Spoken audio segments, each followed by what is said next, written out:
उपस्थित भाई तथा बहनों, सबसे पहले हम एक गीत का संगान करेंगे।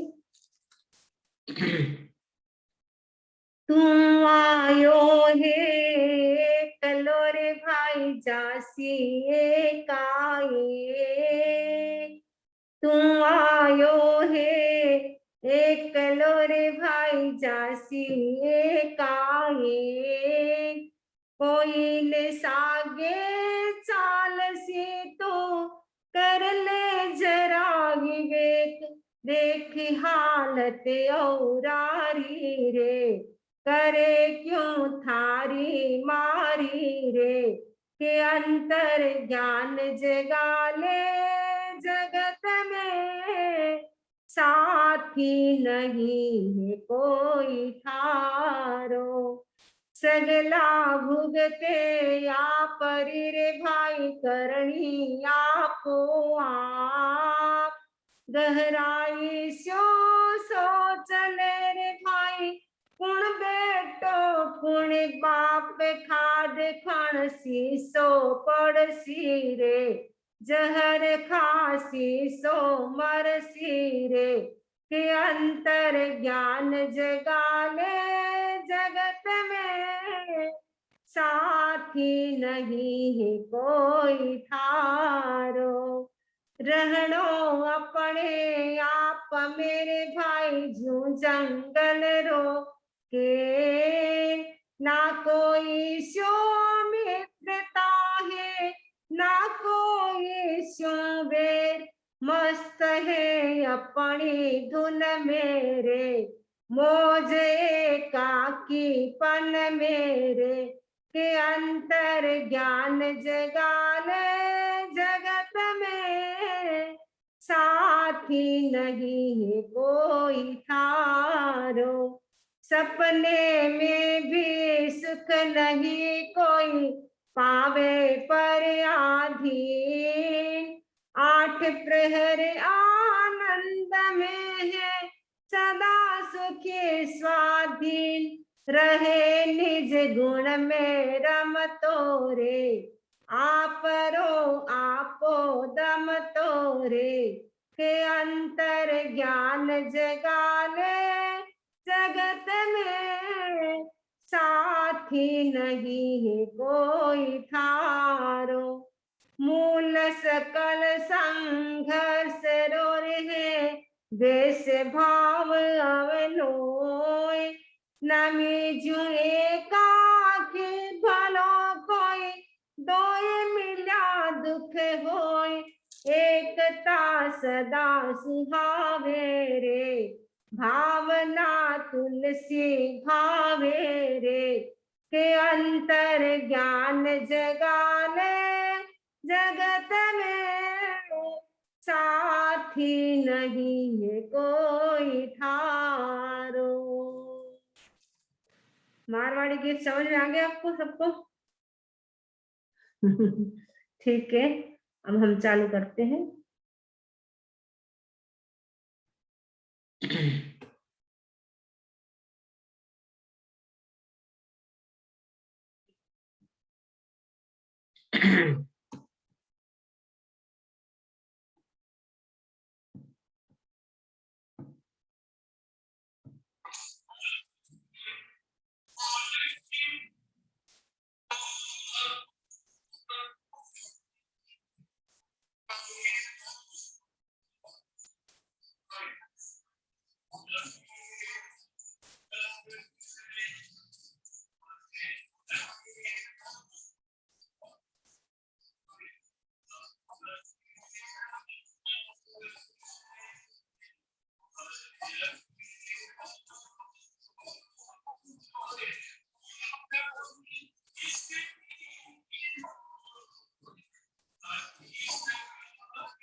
आराध्य देव के चरण में वंदन।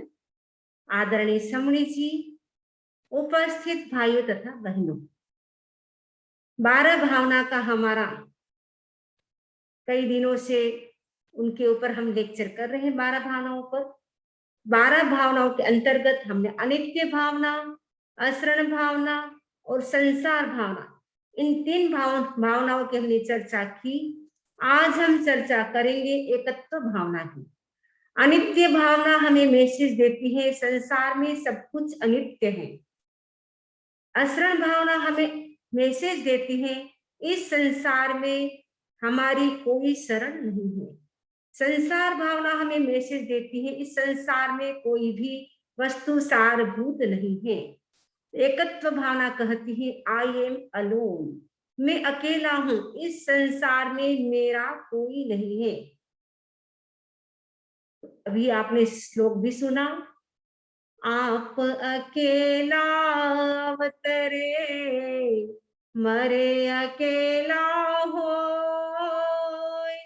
क्यों कबहू इस जीव के साथी सगान को, जगत में साथी सगान को।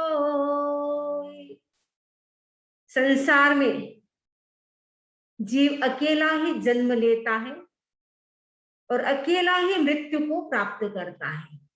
कोई भी साथ में नहीं जाता है। कभी कभी ट्विंस हो जाते हैं, लेकिन मृत्यु व्यक्ति की अकेली ही होती है। मनुष्य होता है वो अकेला ही जन्म लेता है और अकेला ही मृत्यु को प्राप्त करता है। लेकिन निगोद की दृष्टि से हम देखें तो निगोद में एक साथ अनंत जीव जन्म लेते हैं और अनंत जीव एक साथ ही मृत्यु को प्राप्त होते हैं। लेकिन हमें ऐसी स्थिति को प्राप्त नहीं करना है। निगोद में हमें नहीं जाना है। वहां अनेक प्रकार के कष्ट, जन्म और मरण के निरंतर जीव को होते रहते हैं। तो हमें ऐसी स्थिति को प्राप्त नहीं करना है। कई व्यक्ति कहते हैं हमें अकेला अच्छा नहीं लगता है, साथ में होते हैं तो अच्छा लगता है। कहीं पर भी किसी को जाना होता है, कंपनी चाहिए, बिना कंपनी व्यक्ति को अच्छा नहीं लगता है। कभी कहते हैं समणी जी आज हम दर्शन करने नहीं आए, क्यों? क्योंकि आज कोई कंपनी नहीं थी। अकेले हमें अच्छा नहीं लगता, बोर हो जाते हैं। कहीं आपको घूमने के लिए भी जाना होता है, कोई प्रोग्राम बनाते हैं, तो आप क्या करते हैं? अपनी कंपनी ढूंढते हैं। यदि आपको कंपनी मिल जाती है तो आप घूमने के लिए प्लानिंग बनाते हैं, यदि नहीं मिलती है तो आप नहीं जाते हैं। तो कोई भी जो सामाजिक प्राणी है उनको अकेला अच्छा नहीं लगता है। अकेला अच्छा नहीं लगता है, इसीलिए इस संसार में रीति रिवाज चलते हैं, शादी प्रथा वो सब क्यों चलती है? क्योंकि व्यक्ति को अकेला अच्छा नहीं लगता है, इसीलिए वो शादी करते हैं, बच्चे करते हैं। लेकिन निश्चय नहीं से हम चिंतन करें तो इस संसार में हमारा अपना कोई नहीं है। व्यवहार नय की दृष्टि से हम देख सकते हैं कि हमारी पत्नी, बच्चे, हस्बैंड सब हमारे हैं। लेकिन निश्चय नय के दृष्टि से भगवान महावीर कहते हैं जीव का साथी कोई नहीं है। कोई भी साथ नहीं दे सकता है, अकेला ही आता है, अकेला ही मृत्यु की गोद में चला जाता है। कोई कहे कि हम अकेले नहीं मरेंगे तो आपको कहेंगे क्या आप अपने बेटे को, बहू को, पोते को साथ में ले जाना चाहेंगे? तो सब मना करेंगे, नहीं नहीं नहीं हम अकेले चले जाएंगे। अगर आपको कंपनी चाहिए तो क्या आप अपने बेटे को, पोते को, बहू को भी साथ में ले जाएंगे? मृत्यु होगी तब मना ही करेंगे। ऐसे वो व्यक्ति सोचता है कि मैं अकेला नहीं जाऊंगा, लेकिन जब मृत्यु होती है तब व्यक्ति को अकेला ही जाना पड़ता है। बहू बेटे कोई भी साथ नहीं निभा सकता है। कोई भी, इवन हमारी जो बॉडी होती है उसको भी हमें छोड़ के ही जाना होता है। तो भगवान महावीर स्वामी कहते हैं आई एम अलोन, और मैं क्या हूं? मैं अकेला हूं। और मेरी आत्मा क्या है? प्योर है, शुद्ध है। बस शुद्ध चैतन्य का हमें अनुभव करना है। एगो में सासु अप्पा नान दंसन संजुओ, शेषा में बाहिरा भावा सब्बे संजोग लक्षणा। मेरी आत्मा कैसी है? ज्ञान, दर्शन और चारित्र से युक्त है। बस यही मेरी आत्मा का स्वरूप है। शेष सारे बाहरी जो पदार्थ हैं वो सब है नाशवान है, वो कोई भी साथ में जाने वाला नहीं है। अकेला ही व्यक्ति आता है और अकेला ही चला जाता है। साथ में क्या जाता है? व्यक्ति के साथ ज्ञान दर्शन ये साथ में जाते हैं, और पुण्य और पाप साथ में जाते हैं। जो भी आप अच्छे काम करेंगे उससे जो पुण्य का अर्जन होगा वो भी साथ में जाएगा। यदि हम बुरे काम करते हैं, पापकारी एक्टिविटीज करते हैं, उससे जो पाप का बंधन होता है वो भी हमारे साथ जाता है। तो सच्ची शरण तो हमारे देव गुरु और धर्म है, उनकी शरण में हमें जाना है और हमें चिंतन करना है कि हम ज्ञान दर्शन से युक्त है। हमारी आत्मा क्या है? भगवान के समान है। भगवान में जो गुण है वो सारी क्वालिटीज हमारी आत्मा में भी है। हम स्वयं भगवान बन सकते हैं। हम अरहत वंदना में गाते हैं, बिंदु भी हम सिंधु भी है, भक्त भी भगवान भी है। हम भक्त भी हैं भगवान भी हैं, क्योंकि जैन दर्शन की मान्यता है भक्त भी भगवान बन सकता है। दूसरे धर्म वाले कहते हैं भक्त भक्त रहेगा, भगवान भगवान रहेगा, लेकिन जैन दर्शन कहता है भक्त भी भगवान बन सकता है। बिंदु से हम सिंधु बन सकते हैं और भक्त से हम भगवान बन सकते हैं, क्योंकि हमारी आत्मा में अनंत शक्ति है। अनंत शक्ति संपन्न हमारी आत्मा है। हम जैसा चाहे वैसे हम बन सकते हैं। हमें अनुप्रेक्षा करनी है, एकत्व की अनुप्रेक्षा। मैं अकेला हूँ, इस गीत में भी गाया है, जन्म में मरे अकेला चेतन, सुख दुख का भोगी, और किसी का क्या एक दिन यह देह जुदी होगी। कमला चलत न पेंड जाए, मरकट तक परिवारा, अपने अपने सुख को रोवे पिता पुत्र दारा।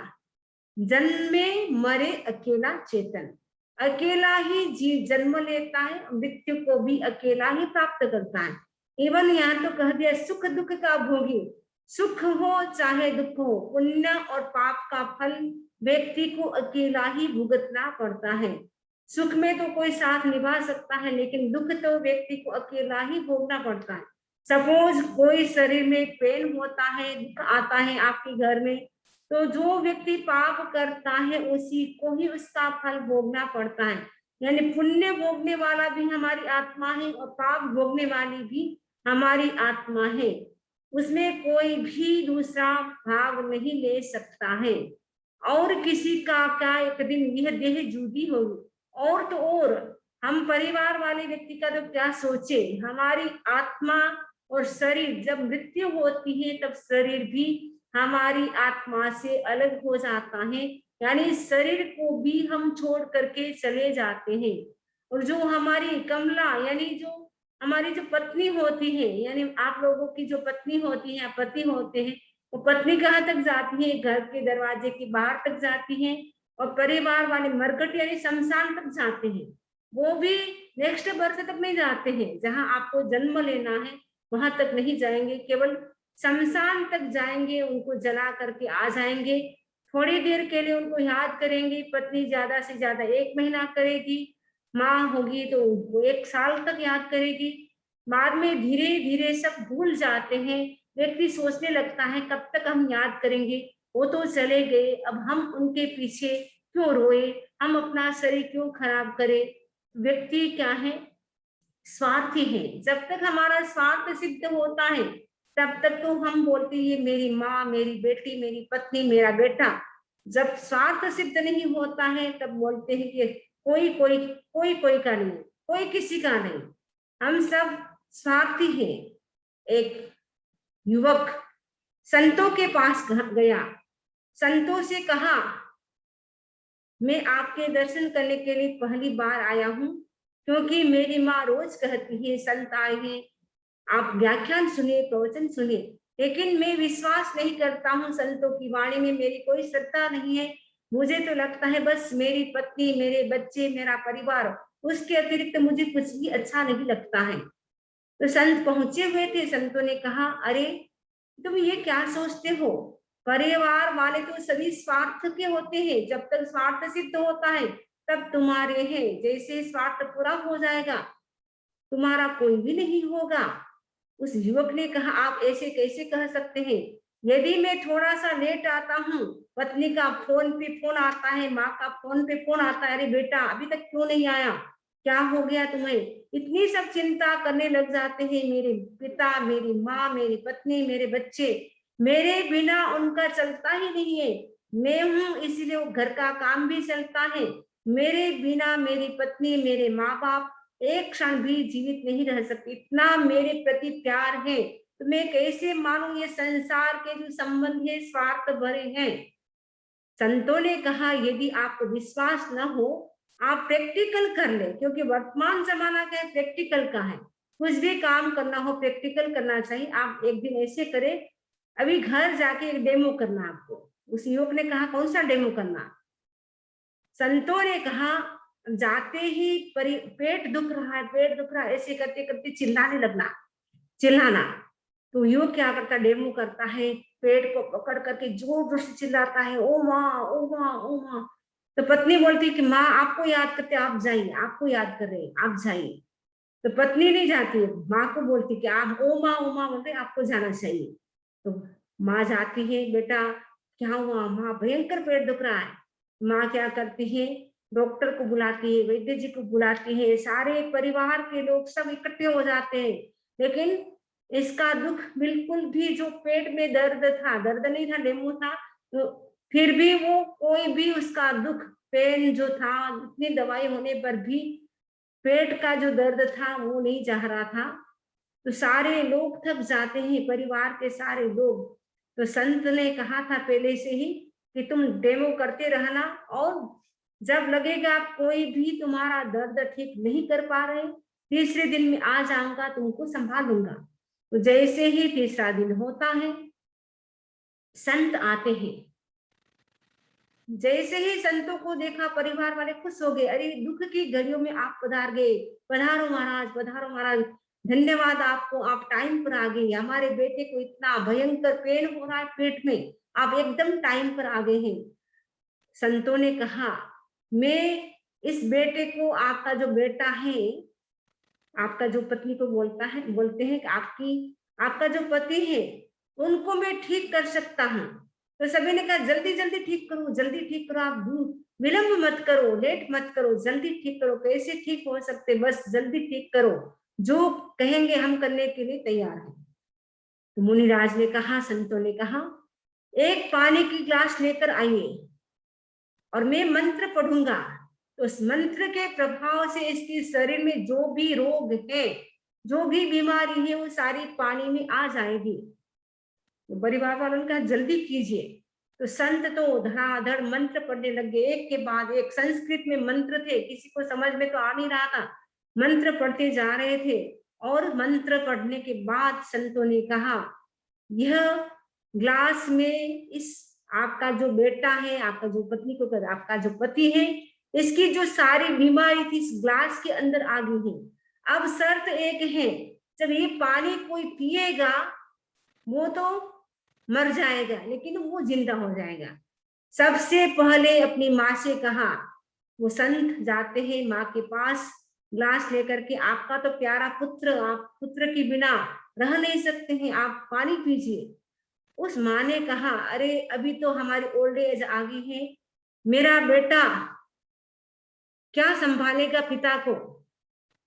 मेरा बेटा तो एक ऑफिस को ही संभाल रहा था, और हमारे हस्बैंड तो कितनी ऑफिस संभाल रहे हैं, इसीलिए जो हुआ उसको हम सहन कर लेंगे, लेकिन हम ये पानी पीने के लिए माँ भी तैयार नहीं होती है।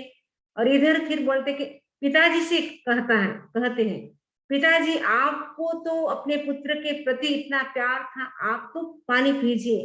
तो पिताजी भी मना कर देते हैं। पत्नी से कहा, पत्नी तो जरूर पति को जिंदा देखना चाहेगी, तो जरूर पानी पिएगी।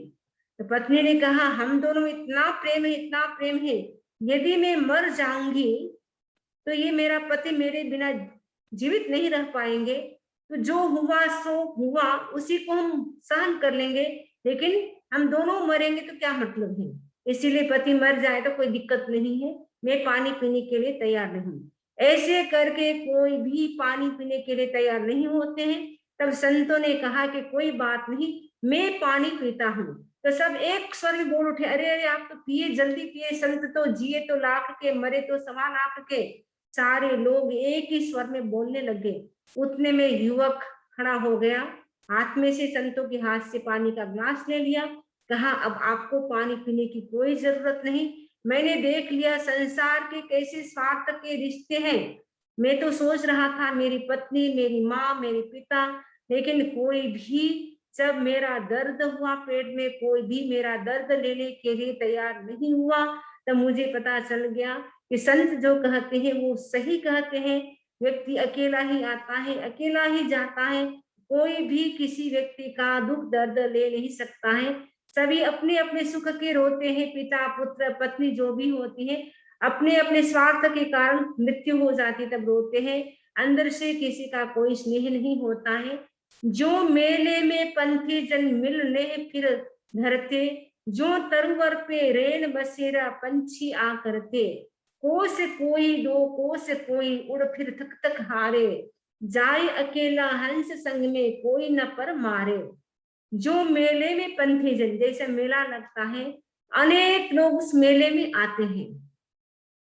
जो तरुवर, तरुवर यानी वृक्ष, जो वृक्ष होते हैं उनके ऊपर जैसे ही सुबह होती है पंखी उड़ जाते हैं, शाम होती है तो सारे पंखी वृक्ष पे आ जाते हैं, वैसे ही हम भी क्या है, इस संसार में हम आए हैं तो कोई पहले जाता है कोई बाद में जाता है, लेकिन जाना सभी को अकेला ही है, कोई भी साथ नहीं निभाता है। जैसे पक्षी होते हैं उड़ते हैं, जिसमें जितनी ताकत होती है, कोई 2 कोस उड़ते हैं, कोई 4 कोस उड़ते हैं, कोई बेचारे उड़ते उड़ते थक जाते हैं, फिर वापस वो अपने घोंसले में आ जाते हैं, नेस्ट में आ जाते हैं, और लेकिन जाते सब अकेले यहाँ से, कोई भी साथ हमारा कोई भी नहीं निभाता है। तो ये एकत्व भावना हमें यही मैसेज देती है कि हम अकेले ही आए हैं और अकेले ही जाना है। निश्चय में तो यही है, व्यवहार में तो हम कहते हैं हमारे सब हैं परिवार के, हम एक दूसरे का इतना ध्यान रखते हैं, व्यवहार में तो सब हमारे हैं, लेकिन निश्चय की दृष्टि से देखें तो अकेले ही हैं, हम हैं। और इसीलिए हमें क्या करना है, एकत्व की अनुपेक्षा करना है। मैं अकेला हूँ, मेरे साथ कोई आया नहीं है और कोई साथ जाने वाला भी नहीं है। एकत्व की अनुपेक्षा करने से हमारे जो कष्ट होते हैं, दुख होते हैं, वो काफी कम हो जाते हैं, क्योंकि हमारा जो स्नेह होता है, राग होता है, यदि व्यक्ति का हमारे से वियोग भी हो जाता है तो हमें उतना दुख दर्द नहीं होता है, वरना हम सोचते हैं मेरा मेरा करके हमें बहुत ज्यादा कष्ट होता है। तो भगवान महावीर स्वामी कहते हैं, एगो में सास वो अप्पा, एक मेरी आत्मा है वो शाश्वत है, वो ज्ञान दर्शन से युक्त है। तो हम एकत्व की अनुपेक्षा करें, एकत्व की अनुपेक्षा करते करते ज्ञान दर्शनमय हमारी आत्मा है, उसका हम बार बार चिंतन करते रहेंगे। बार बार जितना हम चिंतन करते रहेंगे उतनी ही हमारी परिवार के प्रति, शरीर के प्रति हमारी आसक्ति है, जो अटैचमेंट है, वो कम होगा। तो एकत्व अनुपेक्षा बहुत ही महत्वपूर्ण है। जो ध्यान करते हैं, ध्यान साधना करने वाले को ये एकत्व की अनुपेक्षा कराई जाती है, क्योंकि कोई भी जल्दी से मानने के लिए तैयार नहीं होता है कि मैं अकेला कैसे हूँ, मैं तो अकेला एक दिन भी नहीं रह सकता हूँ, तो मैं अकेला अकेला कैसे हूँ। लेकिन रियल में हम अकेले ही हैं। व्यवहार में हम बहुत सारे हो सकते हैं। कई बार ट्रेन में व्यक्ति जाते हैं अपने बच्चे को छोड़ने के लिए। एक बार एक हस्बैंड वाइफ थे, उनके एक बेटा था, वो बाहर हॉस्टल में पढ़ने के लिए जा रहा था, बेंगलोर जाना था उसको पढ़ने के लिए। जैसे ही पति आता है बेटे को छोड़ करके, तो पति एकदम उदास था। पत्नी ने कहा, अरे आप उदास क्यों हैं? तो कि बेचारा अकेला था। तो कि ट्रेन में कोई नहीं था, ट्रेन में तो बहुत सारे थे, लेकिन उसका अपना कोई साथी नहीं था, वो अकेला ही था। इतनी भीड़ थी, मतलब 200 की सीट थी लेकिन 500 लोग बैठे हुए, इतनी भीड़ थी, लेकिन क्या कहा, वो अकेला था। अकेला क्यों? संयोग तो बहुत सारे थे लेकिन सहयोग नहीं था। यानी जब हमें परिचय हो जाता है कि हाँ आप भी गुजराती, मैं भी गुजराती हूँ, तो आगे से आगे क्या संबंध निकलता जाता है, तब लगता है हाँ मेरा कोई है। लेकिन उस समय इतनी भीड़ थी, कोई किसी को जानता नहीं था, तो उस कहा कि लड़का बेचारा अकेला है, कोई भी उसके साथ नहीं है, तो पति क्या है उदास हो जाता है। तो व्यक्ति क्या है, अकेला आता है अकेला जाता है, इस हमें इस अनुप्रेक्षा को करना है। तब हम क्या है एकत्व की भावना करते करते हम अपना जो लक्ष्य है केवल ज्ञान को भी एकत्व की अनुप्रेक्षा करते करते प्राप्त कर सकते हैं। इसी आशा के साथ ओम अरहम समणी जी पधार गए हैं, सब बोलेंगे वंदामि नमस्यामि।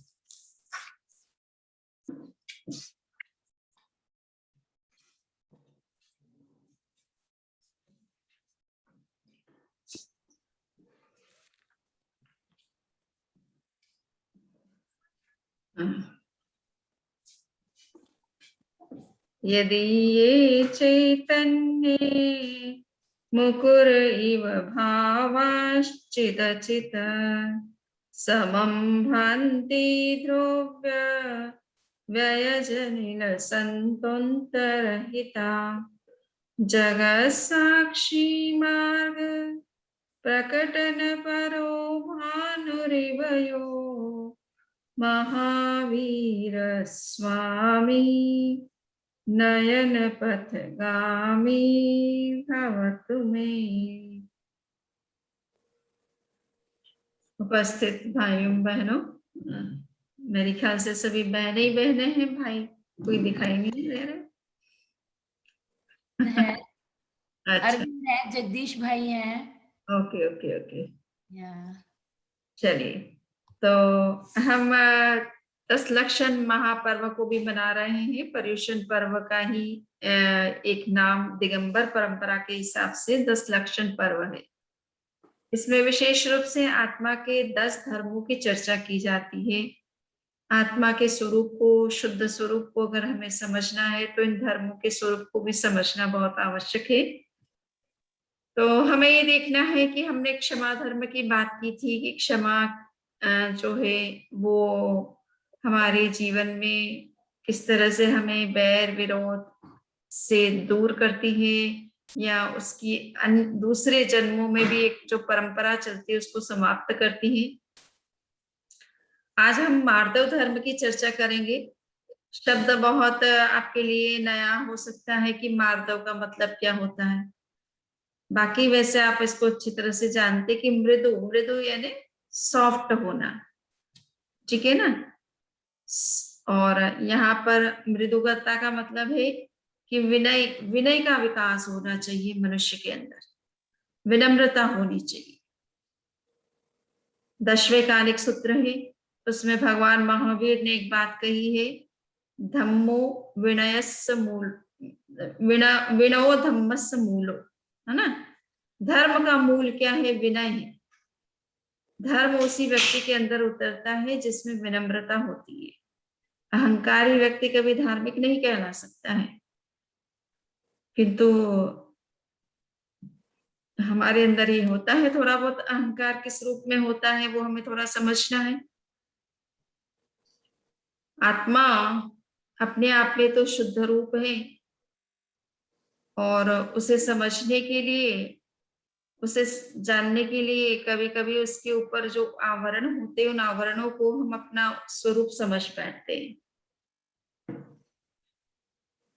आचारांग सूत्र है, 10वें कालिक का मैंने आपको नाम लिया। आचारांग सूत्र है, उसमें आत्मा के शुद्ध परमात्म स्वरूप को जब बता रहे थे भगवान महावीर, तो उन्होंने कहा कि वो आत्मा कैसी है, अपयम पयम नत्थी, वो आत्मा अपद है, यानी उसकी, उसके लिए कोई उपमा नहीं है, कोई उदाहरण नहीं है, कोई एग्जाम्पल नहीं है, कोई ऐसा आप दृष्टांत नहीं दे सकते हैं कि आत्मा ऐसी है।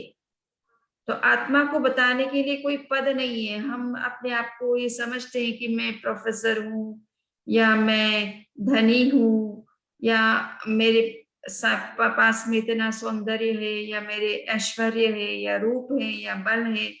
कई तरह से हम अपने आप को आइडेंटिफाई करते हैं, अपने आप को अपनी पहचान बनाते हैं। इस जगत में हमारी जो पहचान बनती है वो बाह्य रूप में बनती है कि मैं कौन हूँ। मेरा अगर कोई परिचय पूछेंगे तो मैं या तो ये कहूंगी कि मैं समनी हूँ, या मैं प्रोफेसर हूँ अमुक यूनिवर्सिटी के अंदर, या कुछ इस तरह की पहचान अपनी बताती हूँ। तो ये जितनी भी ऊपर की पहचान होती है, व्यक्ति इसमें उलझता चला जाता है और इसी को अपना स्वरूप समझ बैठता है, और अपना जो मूल स्वरूप है आत्मा का, उसको नहीं देख पाता है। प्रश्न होता है कई बार कि जब हमारा जन्म होता है, हम इस दुनिया में आते हैं, तो इसके साथ ही हमारे मन में जिज्ञासा भी एक पैदा होती है कि हम हैं कौन, कहाँ से आए, कहाँ जाने वाले हैं, क्या करना है, जीवन का क्या उद्देश्य है। तो हम अपनी पहचान सोचते हैं, देखते हैं कि मेरा परिचय क्या है, मैं हूँ कौन। और जब हम तत्व की दृष्टि से अपने स्वरूप पर विचार करते हैं तो हमें पता चलता है कि 9 तत्वों के अंदर मेरा स्थान कहाँ पर है, जीव तत्व के अंदर है। ठीक है ना। तो आत्मा के रूप में या जीव तत्व के रूप में हम मूलतः वो तत्व है, किंतु दूसरे जो हमारे स्वरूप बनते हैं, जब चतुर्गति में जीव परिभ्रमण करता है तो वो अनेक रूपों में जन्म लेता है, 84 लाख जीवा योनियों में जन्म लेता है ना। 1 करोड़ 97.5 लाख जो कुल कोटियां होती हैं, अलग अलग प्रकार के जीव होते हैं, उन जीवों के रूप में अब जन्म लेता है। तो इन सबको अपनी पहचान समझ बैठता है, अपना स्वरूप समझ बैठता है। ये तो समझे तो कोई बात नहीं, इसमें भी ज्यादा प्रॉब्लम नहीं होती है, किंतु हमारे अंदर जो कभी कभी कुछ चीजों को लेकर के अहंकार हो जाता है। जैन परंपरा में अहंकार के 8 प्रकार माने गए हैं। मनुष्य के अंदर में 8 प्रकार से अहंकार पैदा होता है। पहला अहंकार होता है जाति का अहंकार। जाति किसे कहते हैं? जाति और कुल 2 शब्द जैन परंपरा में, जैन ग्रंथों में, आगमों में आपको देखने को मिलेंगे। तो जाति का मतलब होता है कि माता का कुल, माँ जिस परिवार से आई है, उनका जो पितृपक्ष है, उनका जो पीहर पक्ष है, वो पीहर पक्ष अगर बहुत प्रतिष्ठित है समाज में और उसकी अपनी एक पहचान है, तो माँ को भी उसका गर्व होता है कि मेरा पीहर ऐसा है, मैं अमुक परिवार से आ रही हूँ। और बच्चा जब जन्म लेता है तो उसे भी गर्व होता है कि मेरी माँ अमुक कुल से आई है, अमुक परिवार से आई है, तो उनकी अपनी प्रतिष्ठा है। तो माँ के कारण से भी बच्चे की एक पहचान बनती है। तो जाति भी कभी कभी हमारे अहंकार का कारण बन जाती है। कहा जाता है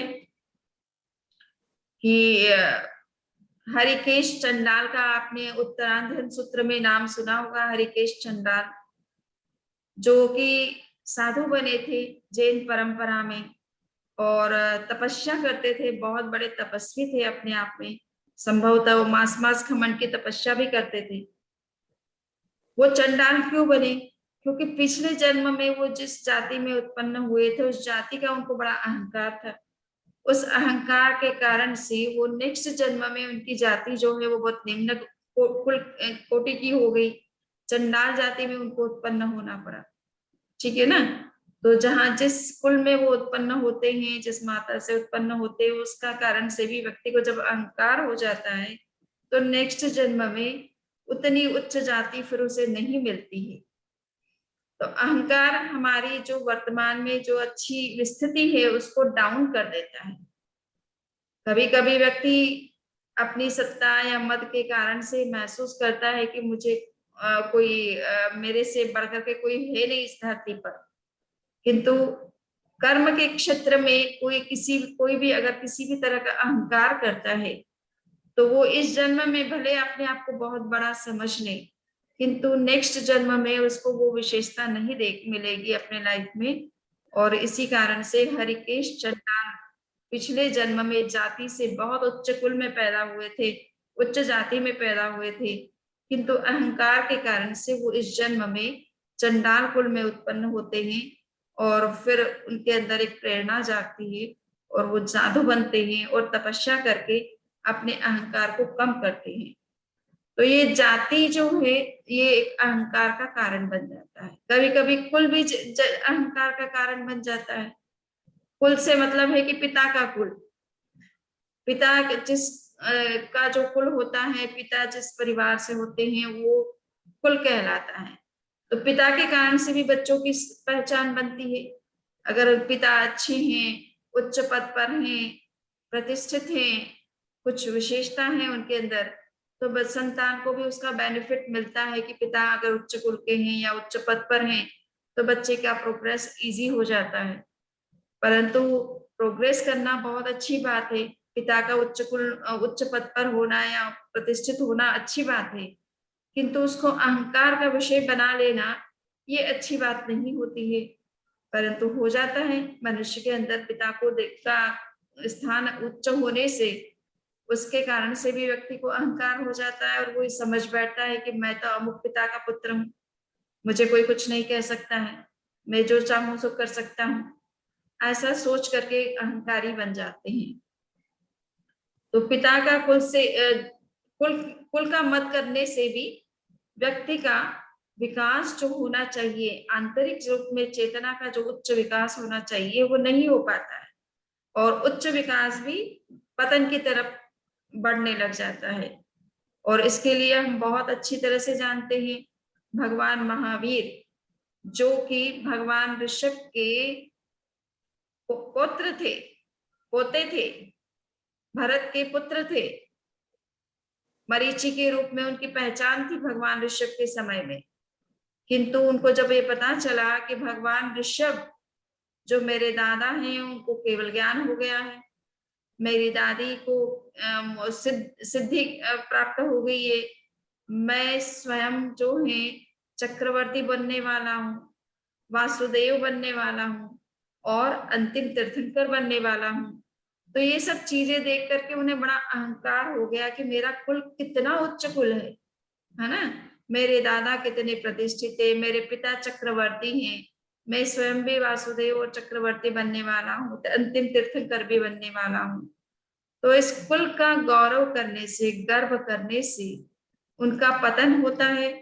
और आप ये देखिए कि भगवान ऋषभ के समय में उनके कुल में उत्पन्न होकर के, उनके द्वारा दीक्षित होकर के भी उनका पतन किस कदर होता है कि उन्हें कितने भव करने पड़ते, 27 भवों की यात्रा करनी पड़ती है। 27 भव तो गिनाए जा रहे हैं, कुछ भव गिनाए ही नहीं जाते, आपको जो मोटे मोटे सम्यक्त से संबंधित है वो भव गिनाए जाते, बीच में और भी अनेक भव हैं। तो इतनी लंबी यात्रा उनकी क्यों हो जाती है, जबकि वो स्वयं तीर्थंकर के पोते थे, उनके ही सानिध्य में साधु भी बने थे, किंतु साधु बन करके भी अहंकार हो गया, तो उनका इतना पतन हो गया कि उनको कितने वर्षों तक, हजारों वर्षों तक संसार में इसी तरह से चतुर्गति में भ्रमण करना पड़ा। किस किस रूप में उन्होंने जन्म लिया, क्या क्या कष्ट देखे, और अंत में जाकर के 24वें तीर्थंकर के रूप में उनकी मुक्ति होती है। तो कुल जो मद है ये भी अपने आप में एक मद है, और उसके कारण से व्यक्ति का पतन होता है। इवन तीर्थंकर के रूप में जन्म लेने के समय में भी इस कुल मद के कारण से उनका जन्म देवानंदा के कुक्षी में सब पहले होता है, और वहां से वो ट्रांसफर होते हैं तृष्णा के कुक्षी में।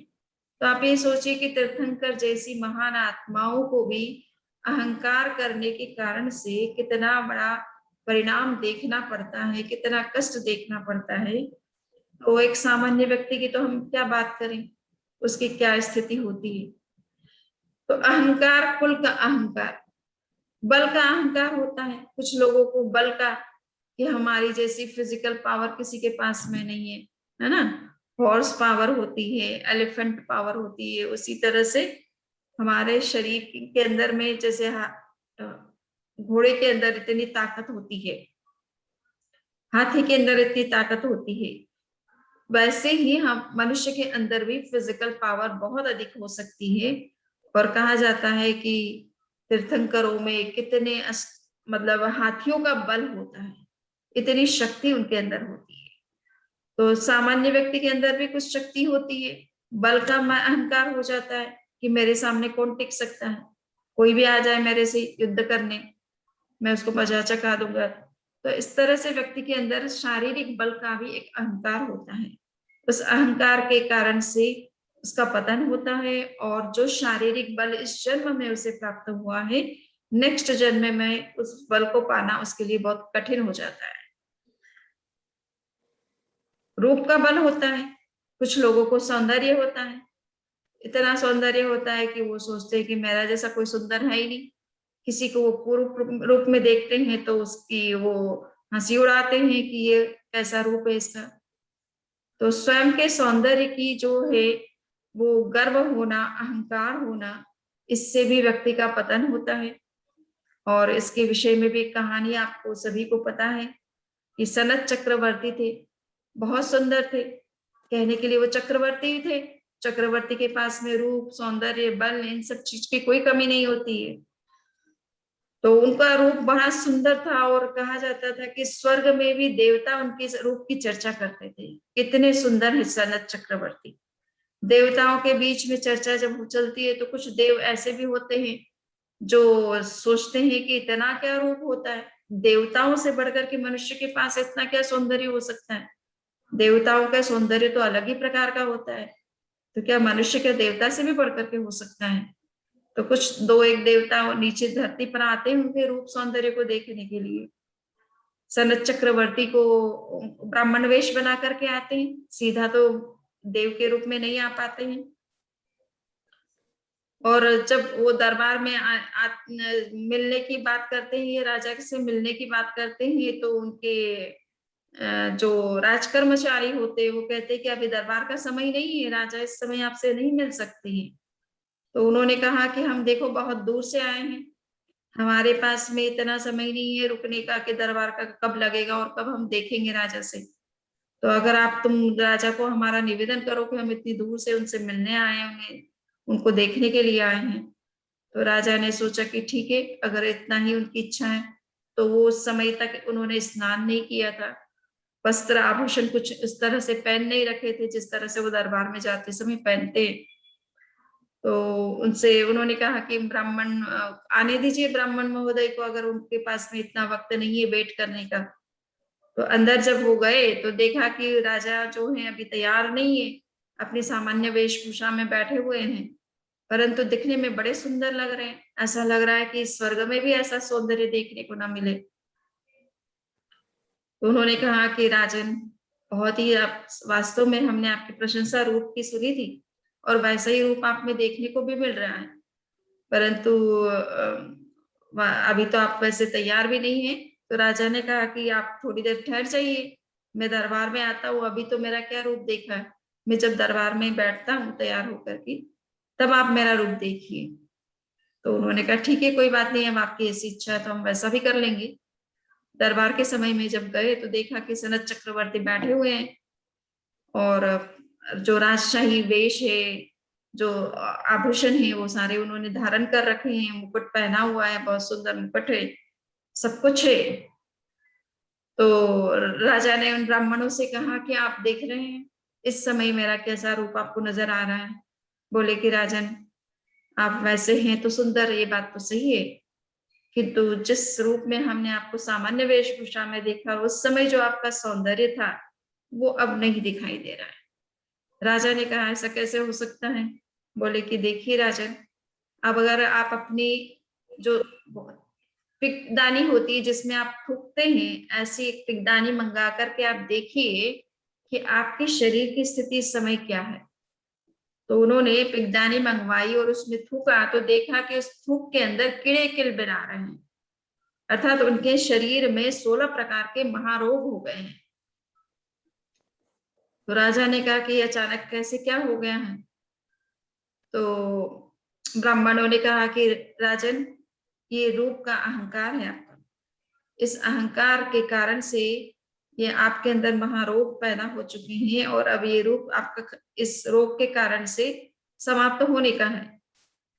तो राजा को समझ में आया कि हम जिस रूप का अहंकार कर रहे हैं ये रूप भी टिकाऊ तो है नहीं, देखते देखते अभी सुबह से शाम भी नहीं हुई है और मेरे रूप में इतना परिवर्तन हो गया, मेरे शरीर में इतना परिवर्तन हो गया है। तो उन्होंने इस जीवन को नश्वर समझा, इस सौंदर्य को नश्वर समझा, और संसार का त्याग करके साधना करने लग गए।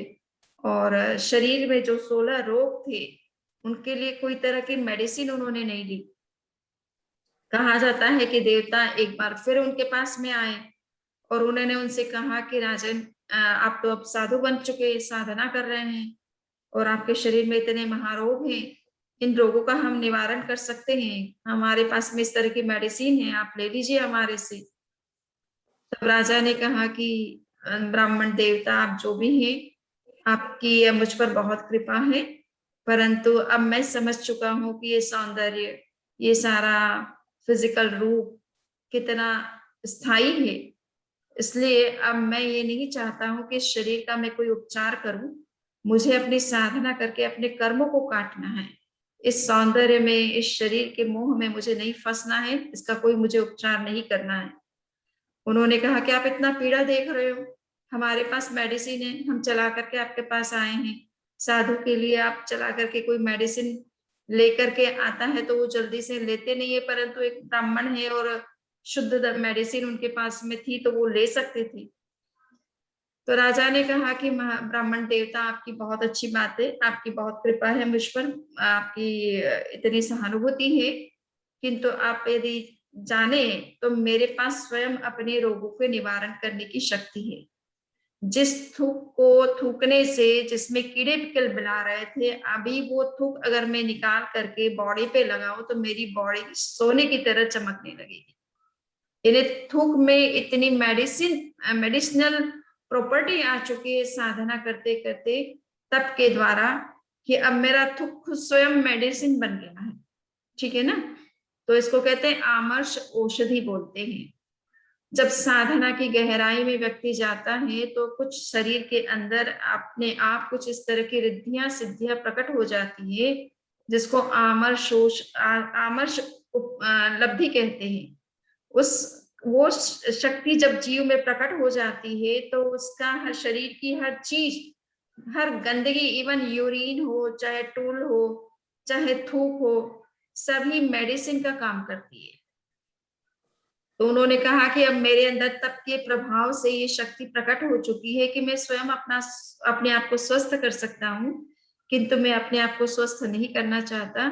जो भी मेरे कर्म है वो उदय में आ जाए और समाप्त हो जाए तो मैं उनको चुपचाप सहन करके उन्हें समाप्त करना चाहता हूँ। उसका ट्रीटमेंट करके कर्मों को अंदर में रखना नहीं चाहता, उनको उदय में लाना चाहता हूँ और उन उदय में ला करके उन्हें भोग करके उन्हें समाप्त करना चाहता हूँ। तो इसलिए मैं कोई तरह का ट्रीटमेंट आप नहीं लेना चाहता, मैं खुद भी अपने आप नहीं करना चाहता और न किसी और से लेना चाहता। तो ये सनत चक्रवर्ती के बारे में कहा जाता है कि इतना सौंदर्य उनके अंदर था, किंतु अहंकार के कारण से वो सारा सौंदर्य एक तरह से नष्ट हो गया, या कहना चाहिए कि शरीर में रोग हो गया उसके कारण से। तो रूप का भी एक अहंकार होता है, इसी तरह से ऐश्वर्य का अहंकार होता है। राजा दशानभद्र की कहानी आपने सुनी है। भगवान महावीर को वंदन नमस्कार करने जा रहे थे, सोचा कि मैं तो राजा हूँ, मेरे पास ऐश्वर्य की क्या कमी है, मेरे पास इतनी बड़ी सेना है, इतना लवाजमा है, इतने रथ हैं, इतने घोड़े हैं, इतनी संपत्ति है। तो भगवान के दर्शन भी जब करने जा रहा हूँ तो पूरी अच्छी तरह से तैयार होकर के जाना चाहिए, मुझे पूरे लवाजमे के साथ जाना चाहिए, लगना चाहिए कि कोई राजा उनके दर्शन करने के लिए आया, पब्लिक को भी पता चलना चाहिए। ऐसा सोच करके बड़ी तैयारी के साथ में चले।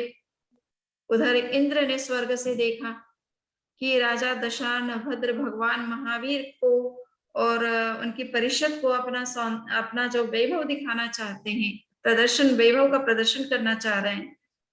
तो उन्होंने उनको पाठ पढ़ाने के लिए कि भाई भगवान के पास जब आप वंदन करने जाते हो, चाहे मंदिर में जाओ, चाहे साक्षात आपके सामने तीर्थंकर हो, आप उससे विनम्र भाव से और जितनी सिंपल ड्रेस में जा सको वैसे जाना चाहिए।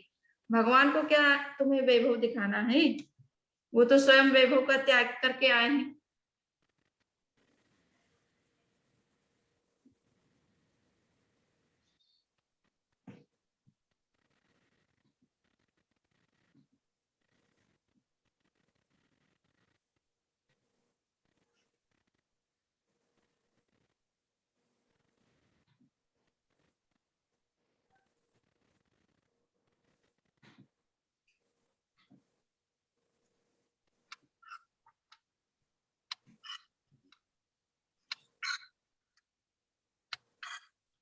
ओह सॉरी, मैंने सोचा ये चला गया और हाथ से दब गया तो नहीं। ओके, तो उन्होंने कहा कि भगवान को क्या ये वैभव का प्रदर्शन करने के लिए आ रहा है? तीर्थंकरों की महिमा का अनुभव करना चाहिए, न कि अपनी महिमा वहां जाकर के दिखानी चाहिए। तो उस स्वर्ग से देवता आए, इंद्र आए और उन्होंने कहा कि मुझे दशान भद्र को शिक्षा देनी चाहिए। तो वो खुद ऐरावत हाथी, इंद्र का कहा जाता है ना, ऐरावत हाथी होता है, सफेद हाथी होता है, कई मतलब सुंड जो है उसकी कई सुंडे होती हैं। तो वो एक एक सूंड पर 32 नाटक हो रहे हैं। इतना मतलब वैभव दिखाते हुए इंद्र जब उतरा धरती पर, और जब वो भगवान महावीर के दर्शन के लिए चला, तो दशानन ने देखा कि अरे, मैं सोचा कि मेरे से बढ़कर के तो इस धरती पर किसके पास वैभव है? मैं इतना बड़ा राजा, मेरे पास इतना ऐश्वर्य, मेरे पास इतनी बड़ी सेना, ये वो सब कुछ, परंतु मेरे इंद्र के पास तो एक ऐरावत हाथी, और उस हाथी की सूंड पर 32 नाटक करने वाली इस तरह की अप्सरा के समान देवियां, और इतना वैभव, इतना सब कुछ, और मैं अपने आप को बहुत बड़ा समझ बैठा। वो भगवान महावीर के पास में जाकर के उनसे निवेदन करते हैं कि भगवान, मुझे आप अपनी शरण में ले और अपनी तरह ही मुझे बनाए, और मुझे दीक्षा प्रदान करें। ये बात जैसे ही इंद्र ने सुनी, इंद्र भी उपस्थित हुआ, दशानभद्र भी उपस्थित हुए। भगवान महावीर से जैसे ही उन दशानभद्र ने ये बात कही, तो इंद्र उनके सामने झुक गए और नमस्कार करने लग गए कि दशानभद्र, वैभव में तो मैं तुमसे आगे आ सकता था, तुम्हारे साथ में प्रतिस्पर्धा कर सकता था, कंपटीशन कर सकता था, और तुम्हारे से अधिक मेरे पास में वैभव है, उसका मैं प्रदर्शन कर सकता था। किंतु जहां तक त्याग का प्रश्न है, मैं तुम्हारी बराबरी नहीं कर सकता हूँ। तुम भगवान महावीर की जो शरण स्वीकार कर रहे हो और साधना के मार्ग पर जो प्रस्थान कर रहे हो, वैसा मैं नहीं कर सकता, मेरे में वो हिम्मत नहीं है। तो मैं इसलिए तुम्हें प्रणाम करता हूँ, उसके तुम्हारे इस त्याग और तप के आगे में झुकता हूँ। तो कहने का मतलब है कि त्यागी के सामने आप क्या धन का प्रदर्शन करेंगे? उनके सामने तो त्यागी अपना सिर झुकाते हैं, है ना। करोड़पति लोग भी साधु संतों के चरणों में सिर झुकाते हैं, अब उनको क्या प्रदर्शन करना है? तो ये जो होता है, ऐश्वर्य का अभिमान भी होता है। मनुष्य के पास कुछ धन हो जाता है, प्रतिष्ठा हो जाती है, उससे उसके अंदर अहंकार पैदा हो जाता है। किंतु हम जानते हैं कि कितने धनी कब तक रह जाते हैं। रहे, अच्छी बात है, पूरी लाइफ रहे, कोई दिक्कत नहीं है, परंतु अहंकार करने से तो कुछ नहीं है। धन जो है आपने अगर मेहनत से कमाया है, ईमानदारी से कमाया है, तो वो अच्छी बात है, किंतु अहंकार करने से कुछ नहीं होगा। अहंकार से जो आपको रिद्धि सिद्धि प्राप्त हुई है, वो भी धीरे धीरे समाप्त हो जाती है, और अहंकारी व्यक्ति को कोई कुछ समझता नहीं है। हम एक प्रसंग सुन रहे थे कि एक व्यक्ति, जो अभी कुछ दिनों की बात है संभवतः, कि 70 इयर्स की जब उनकी एज हो गई और वो शिखर जी पर दर्शन करने के लिए गए थे, और गौतम स्वामी के टोंक पर बैठे हुए थे, तो उधर से कोई व्यक्ति उनसे बातचीत जब कर रहा था, तो उनके आंखों में देखा कि आंसू निकल रहे थे। उनसे पूछा कि आप क्यों रो रहे हैं, आपकी आंखों में आंसू किस बात की, आप तो यहाँ भगवान के दर्शन करने के लिए आए। तो बोलेगी, इसी बात के आंसू है कि मैंने अपने 70 वर्ष की उम्र इस अहंकार में बिता दी कि मेरे से बड़ा कोई नहीं, और मैंने जो आत्मा के लिए जो सोचना था, भगवान की शरण में आना था, और उनकी अगर मैं यहाँ तीर्थ भूमियों में आकर के अपनी साधना करता, तो उससे जो मुझे लाभ होता और उससे जो मेरा विकास होता और जो मेरा यश होता, प्रतिष्ठा होती, वो इस धन, इस भौतिक समृद्धि से कुछ नहीं होती है। तो ये बात, और अब वर्तमान में इस उम्र में आने पर अब कोई मुझे उस तरह से पूछता नहीं है। पहले जब मैं पद पे था तो लोग सब मुझे पूछते थे, अब जब मैं किसी पद पर नहीं हूं तो कोई पूछने के लिए भी नहीं आता है। इवन परिवार के लोग भी पूरी तरह से पूछने के लिए नहीं आते हैं। तब ये महसूस हो रहा है कि इस अहंकार में मैंने 70 वर्ष अपने खो दिए जीवन के।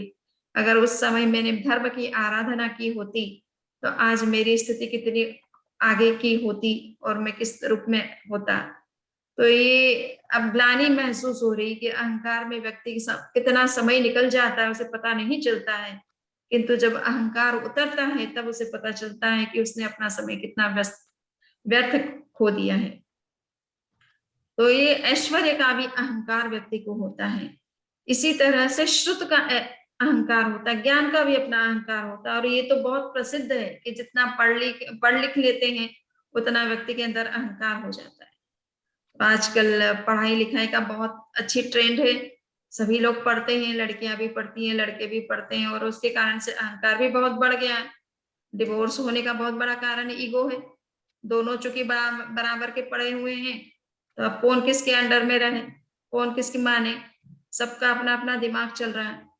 तो ऐसी कंडीशन में आपस में जो एक अंडरस्टैंडिंग डेवलप, एजुकेशन मिलती है एक दूसरे को समझने के लिए, हम बेटर तरीके से समझ सकते हैं, बेटर तरीके से एक दूसरे के साथ एडजस्टमेंट कर सकते हैं। किंतु उसकी जगह हमारा ईगो इतना स्ट्रांग हो जाता है पढ़ लिखने के कारण से कि हम किसी को कुछ समझते ही नहीं है। तो परिवार में भी किसी को, बड़े बुजुर्ग को बड़ा बुजुर्ग नहीं समझते हैं। इवन पति पत्नी के बीच में जो रिलेशनशिप होनी चाहिए वो भी प्रॉपर नहीं रह पाती है। तो ये अहंकार जो है, ये ज्ञान का भी एक अहंकार होता है, बुद्धि का भी अहंकार होता है।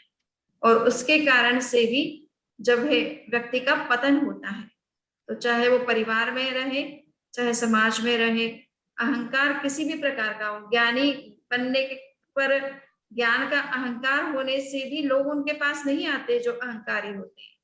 अगर कोई प्रोफेसर है, मैं अगर अपने यहाँ पर यूनिवर्सिटी में हूँ, अगर मैं अहंकार की दृष्टि से बात करती हूँ, किसी अहम में आकर के बात करती हूँ, तो कोई स्टूडेंट भी मेरे पास आना पसंद नहीं करेगा, है ना। कोई व्यक्ति भी बात करना पसंद नहीं करेगा। तो अहंकारी के पास में कोई आना पसंद नहीं करता। जितना आप विनम्र होते हैं उतना ही लोग आपको रिस्पेक्ट भी करते हैं और आपसे बात करके खुश भी होते, प्रसन्न भी होते हैं। तो ज्ञान का भी एक अहंकार होता है जिसको श्रुत का अहंकार कहा जाता है। इसी तरह से लाभ का अहंकार होता है। लाभ का मतलब कुछ व्यक्ति ऐसे होते हैं जो पुरुषार्थ करते हैं, और पुरुषार्थ करने से, थोड़ा पुरुषार्थ करते हैं किंतु उनको अचीवमेंट उनको ज्यादा होता है। तो थोड़ा पुरुषार्थ करते, प्रयत्न करते और धन की प्राप्ति बहुत होती है, कोई भी चीज में सफलता बहुत जल्दी मिलती है। तो कुछ व्यक्ति को इस बात का ही अहंकार हो जाता है कि मैं तो कुछ भी थोड़ा सा प्रयत्न करूंगा, मेरे को तो कोई कमी रहनी नहीं है, मुझे जो चाहता हूँ वो सब कुछ मुझे मिल सकता है। तो इस अहंकार में भी व्यक्ति कभी कभी ज्यादा मतलब आउट ऑफ कंट्रोल हो जाता है। तो लाभ का अहंकार भी अपने आप में अच्छा नहीं होता है। कहा जाता है कि ढंढन मुनि, जो कि श्री कृष्ण वासुदेव के पुत्र थे, उनका नाम था ढंढन मुनि, और कहा जाता है कि वो पिछले जन्म में उनको चूंकि बहुत लाभ होता था, हर चीज की सुविधाएं थी, उपलब्धि थी, और इस बात का उनको अहंकार हो गया। और उसका परिणाम ये हुआ कि जब वो श्री कृष्ण वासुदेव के यहाँ पर, आप ये सोचिए कि वासुदेव के पुत्र बनना कितनी बड़ी बात होती है ना। श्री कृष्ण के पुत्र बन गए, किंतु उनके अंतराय कर्म का इतना बड़ा योग था कि वो साधु बन गए, तो भी उनके नाम से कोई उनको भिक्षा नहीं देता था, कोई गोचरी नहीं देता था। एक बार जो है, वो जब गोचरी के लिए निकल रहे थे, तो श्री कृष्ण वासुदेव भी सामने से आ रहे थे, पिता थे, वासुदेव थे, परंतु साधु को तो वासुदेव भी नमस्कार करते हैं, बलदेव भी नमस्कार करते हैं, चक्रवर्ती भी नमस्कार करते हैं। तो उन्होंने अपने पुत्र ढंढन मुनि को गोचरी के लिए जाते हुए देखा, और वो स्वयं दर्शन करने के लिए आ रहे होंगे अरिष्ट नेमि के। तो जैसे ही उन्होंने अपने पुत्र को देखा तो अपने रथ से नीचे उतरे, उनको प्रणाम किया, नमस्कार किया, और इस बात को देख करके पास में जिनके घर वो गोचरी जा रहे थे, वो व्यक्ति ने उनको देख लिया कि तो वासुदेव उनको प्रणाम कर रहे हैं, ये इतने बड़े साधु हैं कि वासुदेव भी इनको प्रणाम कर रहे हैं। तो वो जैसे ही वो उनके घर गोचरी के लिए प्रवेश किया, तो उन्होंने उनको एक लड्डू बहराए अपने घर में, जो लड्डू थे मोदक के लड्डू। और वो जब गोचरी लेकर के अपने स्थान पर आते हैं, ये साधुओं का नियम होता है कि जो तीर्थंकर होते हैं या उनके जो ग्रुप लीडर होते हैं, बड़े जो भी अग्र होते हैं, उनको जो भी कुछ वो लेकर के बाहर से आए, उनको पहले दिखाए कि मैं गोचरी गया था, गोचरी में मुझे ये सामग्री मिली है। तो वो और पहले अपने जो बड़े होते हैं उनको देना होता है, उनको ऑफर करना होता है कि आप जो भी पसंद करें आप लें पहले, फिर हम उसका उपयोग करेंगे। ऐसा शिष्टाचार होता है साधु संस्था में। तो जैसे ही उन्होंने वो गोचरी दिखाई ढंडन मुनि ने, तो उनके जो भी आचार्य थे उन्होंने कहा कि ढंडन मुनि, तुम्हारा ये संकल्प है कि तुम अपने ही योग से जो गोचरी मिलेगी उसे तुम खाओगे, परंतु ये जो तुम्हें गोचरी मिली है ये तुम्हारे अपने योग से नहीं मिली है, तुम्हारे अपने भाग्य से नहीं मिली है। तो उन्होंने कहा कि कैसे नहीं, मैं ही गोचरी गया, मैंने किसी से लिया नहीं, कोई दूसरा साधु लेकर के आया हो और मैंने उससे लिया हो, तो ऐसी कोई बात नहीं है। ये मैं खुद ही गोचरी के लिए गया था और अमुक व्यक्ति ने मुझे ये बहराया है, तो मैं वही चीज लेके आया हूं, तो मेरी अपनी लब्धि से ही मुझे ये मिला, मेरे अपने योग भाग्य से ही मुझे मिला है जो कुछ मिला है। तो उन्होंने कहा कि ऐसी बात नहीं है, जब तुम गोचरी के लिए जा रहे थे उस समय तुम्हारे पिता श्री कृष्ण वासुदेव ने तुम्हें प्रणाम किया था, नमस्कार किया था, और उनको नमस्कार करते हुए देख करके उस व्यक्ति ने जिसने तुम्हें ये बहराया है उसने ये सोच करके बहराया कि कृष्ण वासुदेव इनको प्रणाम कर रहे हैं तो ये तो बहुत बड़े कोई साधु होंगे, तो उनके कारण से उनके प्रभाव से तुमको बहराया गया, तुम्हारे अपनी लब्धि से तुम्हें ये दान नहीं मिला है। तो ये बात सुनते से ही ढंडन मुनि ने कहा कि अच्छा ऐसी अगर बात है तो इसका मतलब आज भी मुझे भिक्षा में अपनी लब्धि से कुछ नहीं मिला है तो मुझे खाना नहीं है, क्योंकि उनका एक संकल्प था कि मैं अपनी लब्धि से जो मिलेगा उसी को खाऊंगा, अगर किसी के प्रभाव से मिलता है तो मुझे उसे नहीं खाना है। तो उनके संकल्प के हिसाब से वो नहीं खा सकते थे उस चीज को। तो ये क्यों हुआ, एक वासुदेव के घर में जन्म लेकर के, इतनी समृद्धि में जन्म लेकर के भी उस व्यक्ति को क्यों नहीं मिल रहा एक मतलब एक रोटी या सब्जी जैसी चीज है जिसको सिंपल कोई भी देना चाहता है साधु को, उनको साधु होने पर, इतने तपस्वी होने पर भी कोई देना क्यों नहीं चाहता? क्योंकि पिछले जन्म का उनका अहंकार किया हुआ था और उस अहंकार के परिणाम स्वरूप इस जन्म में उनको वो चीज मिलना कठिन हो रही थी। समय 5 मिनट ऊपर हो रहा है। इसी तरह से लाभ, श्रुत और बल, तो एक तप होता है, तपस्या का भी अहंकार होता है ना। कुछ लोग तपस्वी होते हैं, बड़ा तप करते हैं और तप के कारण से महिमा बढ़ती है उनकी, उस महिमा से कभी कभी उनमें अहंकार भी पैदा हो जाता है ना। और अगर उनका पूरा सम्मान नहीं किया जाता, वो तपस्वी हैं और आपने उनका पूरी तरह से सम्मान नहीं किया तो उनको वो आउट ऑफ कंट्रोल भी हो जाते कभी कभी। तो ये गुस्सा जो आता है वो अहंकार के कारण से आता है। क्रोध का कारण क्या बनता है? अहंकार कारण बनता है। तो हमें ये देखना है कि ये माधव धर्म हमें कहता है कि ये सारी चीजें जो जिनके कारण से हम अहंकार करते हैं ये सब अस्थाई है। ठीक है, हमें मिल गई है, हम उसका उपयोग करें अच्छे से अच्छे, उसमें कोई दिक्कत नहीं है, बट उसका अहंकार ना करें। इस अहंकार से हमारा आंतरिक चेतना का पतन होता है। हम जो उच्च चेतना का विकास कर सकते हैं इन सब चीजों को प्राप्त करके, इनका सही उपयोग करके, उसकी जगह हमारा पतन हो जाता है। तो हमें कोशिश करना चाहिए कि हमारे अंदर में कितनी भी क्वालिटीज हो, बट उसका हमारे अंदर कोई तरह का अहंकार ना हो, ईगो ना हो। जितनी विनम्रता हमारे अंदर विकसित होगी उतना उतना हमारे चेतना में उच्च विकास होता चला जाता है। कहा जाता है कि जिनके अंदर विनय का गुण होता है वो सबको बड़ा प्रिय लगता है, बड़ा आकर्षक लगता है, सब उससे बात करना पसंद करते हैं, सब उसके नजदीक आना पसंद करते हैं। और कभी कभी वो पढ़ा लिखा नहीं है, मंद बुद्धि है, परंतु अगर उसके अंदर विनय का गुण है तो उसके अंदर ज्ञान अपने आप विकसित होने लग जाता है।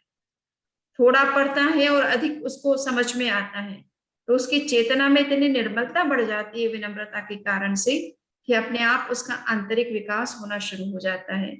तो हमें ये समझना है कि हम मूल में ये सब बाह्य हमारी जितनी भी पहचान है, प्रतिष्ठा के जो भी चीजें हैं कारण बनती हैं, वो सब बाह्य चीज है, मूल हम आत्मा है और हमारा वही मूल पहचान है, वही हमारा मूल स्वरूप है। उस शुद्ध स्वरूप में हम कितना अधिक रह सकते हैं और इन बाह्य आवरणों से या बाह्य जो पहचान है, आइडेंटिटीज है, उनसे अपने आप को कितना दूर रख सकते हैं। ये जितना जितना हमें अंदर में विकसित होता है उतना उतना हम माधव धर्म के नजदीक बढ़ते हैं। और जैसे जैसे मृदुता और कोमलता, सिंप्लिसिटी हमारी लाइफ में आती है वैसे वैसे हमारी चेतना का उच्च विकास होता चला जाता है। तो इन्हीं विचारों के साथ आज हम मार्गदर्शन धर्म की हमने चर्चा की है। नेक्स्ट धर्मों की चर्चा हम नेक्स्ट लेक्चर्स में करते रहेंगे। तो मंगल पाठ के साथ आज के कार्यक्रम को संपन्न कर। हम नीचे सामायिक पाठ दीजिए। हाँ, 9वें सामायिक व्रत में जो कोई अतिचार दोष लगा हो तो उसकी आलोचना करती हूँ। मन की सावध्य प्रवृत्ति की हो, वचन की सावध्य प्रवृत्ति की हो, शरीर की सावध्य प्रवृत्ति की हो, सामायिक के नियमों की पूरी सार संभाल न किया हो, अवधि के पहले सामायिक को पूरा किया हो, तस्मिच्छामि दुक्कडम। वंदामि नमः। हाँ, वंदामि नमः स्वामी। वंदामि नमः वंदामि नमः स्वामी। स्वामी समझ जी। ठीक है, किसी के कोई क्वेश्चन तो नहीं है? वंदामि नमः स्वामी समझ जी। वंदामि नमः स्वामी समझ जी। हाँ, अद्विक आपको कुछ पूछना था ना? बोलिए। समझी जी, ये मेरा बेटा है, वो अभी वो भी मेरे साथ खड़ा होकर सुन रहा था। तो वो मुझे पूछ रहा था कि अगर क्लास में जो बच्चे ऐसा शो ऑफ करते हैं तो हमको क्या करना चाहिए? हम तो मतलब क्लास में फिर हम लोग को ऐसा फील होता है कि हम तो बहुत एकदम ऐसे हैं, तो हम लोगों को भी थोड़ा शो ऑफ करना पड़ता है। तो वो इज दिस राइट और रॉन्ग?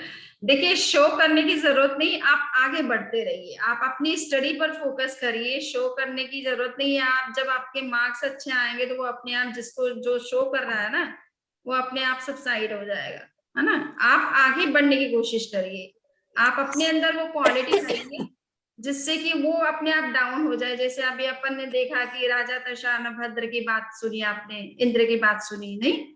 तो इंद्र ने अपनी ओर से उनसे ज्यादा ऐश्वर्य दिखाने की कोशिश दिखाया, तो वो अपने आप सबसाइड हो गए। तब दशानभद्र ने अपने अंदर अलग प्रकार की क्वालिटी दिखा दी, तो उसके आगे इंद्र को झुकना पड़ गया। तो अपने अंदर ऐसी क्वालिटी डेवलप करो कि जिससे कि वो सामने वाले को ईगो करने का जो है कोई सेंस नहीं लगे, और उसे समझ में आ जाए कि देखो ये सामने वाले में क्वालिटी होते भी इसमें ईगो नहीं है। ठीक है ना। जिसमें ईगो नहीं होता उसकी लोग प्रशंसा करते हैं, कोई ईगो वाले की कोई प्रशंसा नहीं करता है। पर हाँ, आसपास वाले को ऐसा महसूस होता है कि ये शो कर रहा है और हम नहीं करेंगे तो हम बैकवर्ड लगेंगे या डाउन लगेंगे। तो ऐसा कुछ नहीं है, अपनी क्वालिटी जरूर बढ़ाइए। उनसे ज्यादा अगर हमें आगे निकलना है, अपने में कुछ करना है, तो आप क्वालिटी को इम्प्रूव करिए। ठीक है ना। यस, वंदामि नमः स्वामी समझ। वंदामि नमः स्वामी। मंगल पाठ। ओके, ठीक है। और कोई प्रश्न? बराबर, बढ़िया। मंगल पाठ समझिए। तत्तारि मंगलम अर्हंता मंगलम, सिद्धा मंगलम, साहु मंगलम, केवली पुन्नत्तो धम्मो मंगलम। चत्तारि लघुत्तमा अर्हंता लघुत्तमा, सिद्धा लघुत्तमा, साहु लघुत्तमा, केवली पुन्नत्तो धम्मो लघुत्तमो। चत्तारि शरणं प्रवज्जामि, अर्हन्ते शरणं प्रवज्जामि, सिद्धि शरणं प्रवज्जामि, साहु शरणं प्रवज्जामि, केवली पुन्नत्तं धम्मं शरणं प्रवज्जामि। वंदामि नमः स्वामी। वंदामि नमः समझ। वंदामि नमः। वंदामि नमः स्वामी। हाँ, सब गुरु बड़ा के अच्छा था, बहुत बढ़िया। चलिए, अच्छा है। Thank you. समझ जी, आपकी पहली आज 10 लक्षण पर्व की आराधना सफल होगी। बच्चे का क्वेश्चन आना बहुत बड़ी बात है कि बच्चा हाँ, बिल्कुल सरल भाषा में था ना। हाँ, अभी तो समझ में आया होगा। मुझसे पूछ रहा था, मैं उसको बता रही थी, ट्रांसलेट कर रही थी थोड़ा थोड़ा, तो वो मुझसे पूछ रहा था। मैंने कहा तू समनी जी से ही पूछ ले। हाँ, नहीं, बहुत अच्छी बात है ना। बच्चों को तो बच्चों को बिठाना भी चाहिए। और हाँ, हम मैं उसको एक्चुअली आपने कहानी सुनाई ना, तो उसको थोड़ा सा इंटरेस्ट डेवलप हुआ कि हाँ कुछ मतलब कुछ ऐसा बता रही है तो कुछ है मतलब उसमें। नहीं तो अगर पूरा एकदम ऐसा वो होता है प्रवचन, तो उसको फिर उन लोगों को कुछ समझ नहीं आता, फिर वो लोग इधर उधर हो जाते हैं।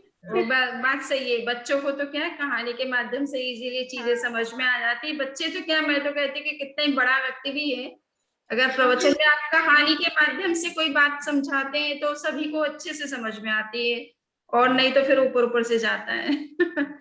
तो वो बात सही है। हम कोशिश करेंगे कि कहानी बच्चे को आप हमेशा साथ में रखिए, और मैं कोशिश करूंगी। कहानी का यूज करते रहेंगे ताकि बच्चे भी समझ पाए और बड़े भी समझ पाए अच्छी तरह से। ठीक है समझ। ठीक है ना। बच्चों को क्या, हम बड़ों को भी कहानी के माध्यम से समझ आती है। बिल्कुल सही। बड़े भी कहानी के माध्यम से ही समझते हैं, इसीलिए ज्यादा समझते उसी से ही है हम लोग भी। जैन परंपरा इसलिए कहानी के क्षेत्र में रिचेस्ट ट्रेडिशन है इंडिया की। सबसे ज्यादा अगर स्टोरीज है धर्म को समझाने के लिए तो जैन परंपरा में, क्योंकि जैन साधु पैदल पैदल चलते हैं तो गांव गांव डगर डगर नगर नगर चलते हैं, तो छोटे मोटे हर जाट गीवार सबसे बात करनी होती है, तो उनको तो कहानी से ही समझाना पड़ता है ना चीज। तो जैन अरे हम इतने बड़े हो गए सबने से, हमें भी rich- कहानी से समझ आता है। हाँ, बहुत रिच लिटरेचर है जैनों के पास में कहानी। ठीक है, अच्छा है बच्चों को। आप आराम कीजिए, ठीक है, थैंक यू। ओके।